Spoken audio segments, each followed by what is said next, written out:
last hours. So if this is how he sees things for the future, cooperation is a two-way street. And when you're talking about the children, this is a very big priority for us. So we'll continue our conversation without threats or without predictions, but holding up this concern for the children on the border and for children across America as a moral imperative. And we will fight that fight. So Madam Speaker. are you ruling out putting the Senate bill on the House floor? We are looking forward to having a conversation, further conversations on this matter, one step at a time. Yes, sir. I wondered, with all the attention focusing on immigration and the picture of the drowned immigrants, do you think there's any prospect for broader immigration legislation this year for policy instead of just spending today? I'm encouraged by my conversations with the president on the subject. I spoke to him on Friday, and I spoke to him on yesterday, and we talked about the fact that if we're going to deal with these issues, we have to deal in a way that builds on the DREAM Act and Promise Act and goes further to address the many people in our country who need to have a path to citizenship, which is overwhelmingly supported by the American people. So, yeah, no, I think we're going to have we're going to continue those conversations, and hopefully that's something that can be done in the near rather than the longer term. But it has to be done. You know, we can talk all we want about one thing or another, and we have always talked about comprehensive immigration reform, but since that didn't happen, we did the Dreamers. We want to do some visas maybe when we come back, ag jobs. There are a number of things that really must be addressed, but hopefully we can work in a way that respects the dignity and worth of every person, understands what immigration means to America, and constantly reminding people of President Ronald Reagan's last speech as President of the United States, when he spoke about the vital force of America's preeminence in the world being every new generation of newcomers who comes to America. So look it up. It's a beautiful speech, much better than I just did. Madam Speaker. Wait a minute. Madam Speaker. Okay, you go. Madam Speaker, I wanted to follow up. We on had that. like a Williamsburg rule in our caucus, is if you asked the question of the previous meeting, then you have to be in line behind other people who didn't ask them. But we're here every week. And we're not I can Williamsburg. answer, we were a Williamsburg thing, and you know how it is, sometimes the same people jump in the front of the line, you wouldn't understand. We have no problem. I just wanted to follow up on his question about that photo of the man that was drowned with his toddler daughter. What was your immediate reaction when you saw that photo, and who do you hold responsible for it? Is there anybody to blame for that?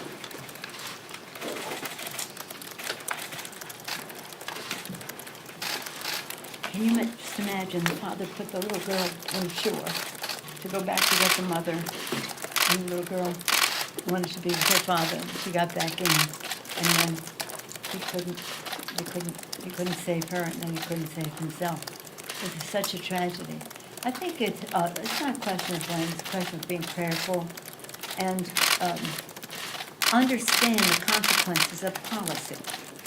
I'm sure that nobody who decided to have a policy would say, and I don't care if something like this happens. But it does happen, and I visited the border so many times over the years, not just in recent years. The Rio Grande has personality. This is not just a river that you swim across. It has its moments. So I can just imagine how that happened, and I just think it's such a shame for that to be the face of America around the world. So let's just step back from a policy standpoint.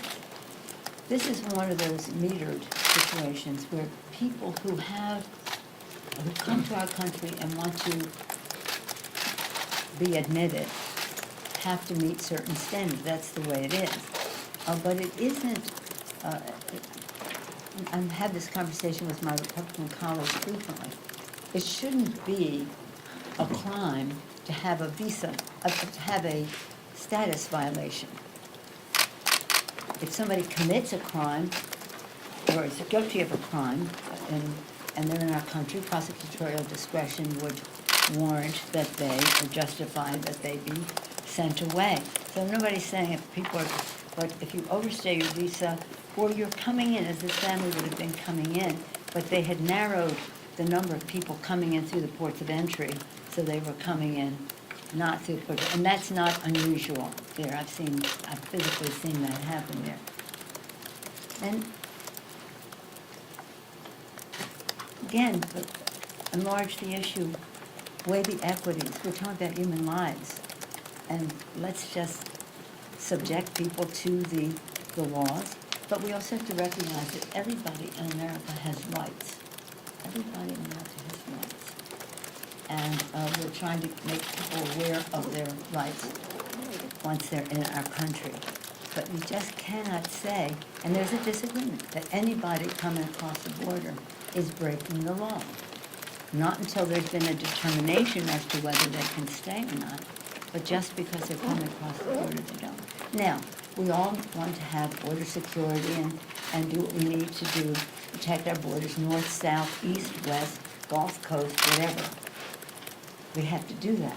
But we don't have to undermine who we are as a country by saying it's a crime to engage in an internationally recognized opportunity to make your case to come into a country, any country, any country. Madam Speaker. Thank you. Good morning. Can you describe the time crunch that we're under? I know you say the Senate passed their bill, you're going to pass another version today. You have to be mindful of what both bodies have stood for here. But there is a time crunch, and there's a risk of not doing anything, getting any agreement before the break. Can you describe what that risk is if you can't come to an accord? Did I not answer this question? One step at a time. One step at a time, Chad. We would like to see if we can have some conversation. And if there's a rejection because they don't agree that we should have healthier medical facilities and nutrition and hygiene and trained personnel, let's find that out. Because it's not more money, it's just how the money is spent. Or if they say that those organizations, faith-based organizations in the region should not be compensated fully for what they have already provided, well, let's find that out. So what is the objection? We may have some, it's a compromise. So there may be some things that we would yield on depending on the objection they may have. So we're just taking it one step at a time. We, and I say this almost with a sense of thanks for telling us, everyone, we know how urgent it is to get the money and the resources and the changes to these children. And we care very much about them. We just want to do the best we can for them under the circumstances. But understand this is a day. This is not the end of this discussion, because we will have more time to shine a bright light on what is happening there, what difference one policy or another might make, and how we can be respectful, not only of those people, but the people who are trying to help them, some in the public sector, some in the nonprofit sector, many people of faith. Yesterday I spoke to Cardinal of Houston, the Bishop of Aspen, the Archbishop of Los Angeles, all of us sharing our concerns about God's children. Madam Speaker, Nancy. Eugene Carroll's friends, Carol Martin and Lisa Birnbach, have now gone public to confirm that she told them that the president attacked her in his dressing room at Bergdorf right after the incident allegedly took place. What, if anything, should Congress do about an allegation of rape against the president? Oh my gosh, we're so immersed in what's happening in Iran, what's happening at our border. There's so many policy issues that we have responsibility for, including keeping our elections safe today, as well as protecting the children to the best of our ability. I haven't spent any time on that, and I just am not. I don't know the people you're referencing. I don't know the person making the accusation. I just am not. I haven't paid that much attention to it. I'm more concerned about policy decisions that we have disagreements on that we need to come to agreement on that affect for the people, the lives of the American people. I appreciate that. Is this getting more publicity? Again, I just am not following it that Yes, she closely. says that she was raped by the president. First woman to come forward and say that he actually raped her. Look, I respect, Lord knows I respect the concerns that are expressed by women as they present their truth, their case. And I don't, as I say, I don't know the person. It doesn't matter if I did or not. I respect that, but I don't know what Congress's role would be in this. But in any of these things, this is about not what Congress would do. This is about what the president's own party would do. You'd really have to ask them. But I'm busy worrying about children not being in their mother's arms because of policies that we may have. I'm concerned about one thing we did that was great last week, wasn't bipartisan, it was just Democratic votes, but we passed in Richie Neal's leadership in Ways and Means a bill to help poor children in America with the low-income tax credit, the child tax credit, but the younger children's child tax credit. That's what we spend our time on here. So I'm respectful of any woman who comes forth with her story. I don't know what the role is of Congress. Perhaps others are working on this, but I'm not. Can you update us on the new NAFTA Do you agreement? expect to reach a negotiated settlement with UST I hope so. on fixes? This will be our Or last do you- question, because I have to go to the floor. Or do you expect that this is going to take a reopening of negotiations in a limited sense with Canada and Mexico? Is that even possible? And does it mean that you don't get to vote on the floor a USMCA this year? I didn't understand, was that a question or a statement, the last? Does it mean? Oh, no, here's the thing, I had on the subject of U.S., Mexico, Canada, we have to get a name for that. NAFTA Revisited, NAFTA 2.0, after NAFTA, they have all kinds of names, but whatever it is, we had, as much as possible, we are trying to keep the discussion on track and on schedule. And what the schedule is when we come to agreement. So that engineer back from that, whenever that is.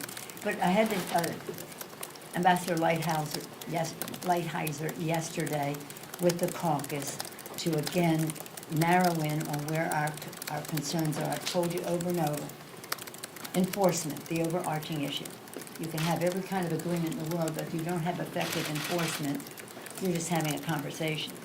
Enforcement. Under there are three issues. Workers, what does this mean for America's working families?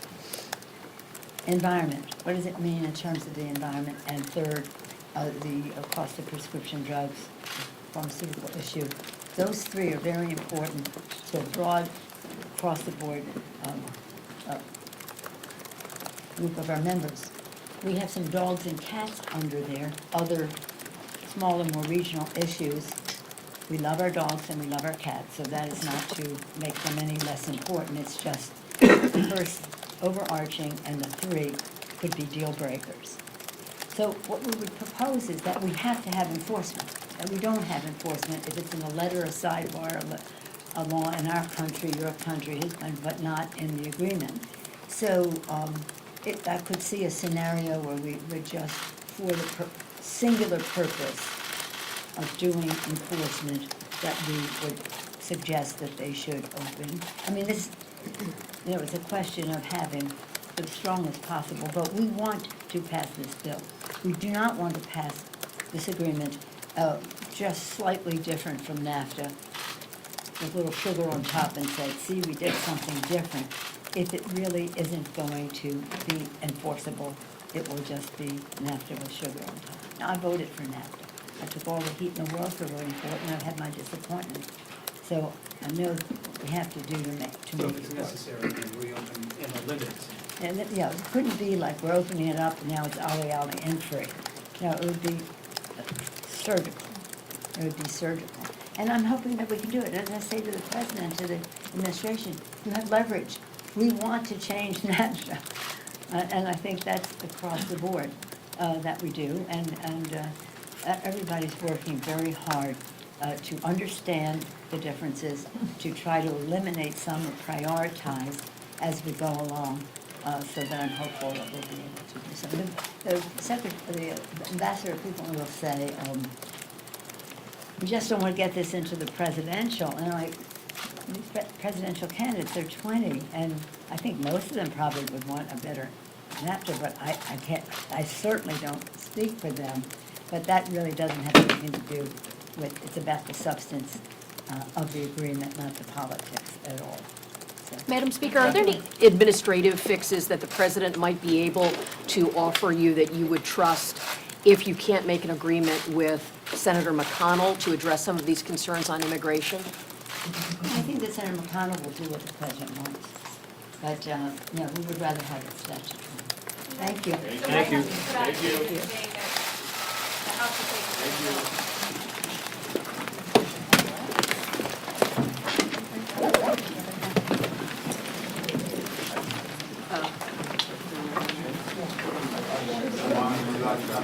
I don't know. Is Lori here?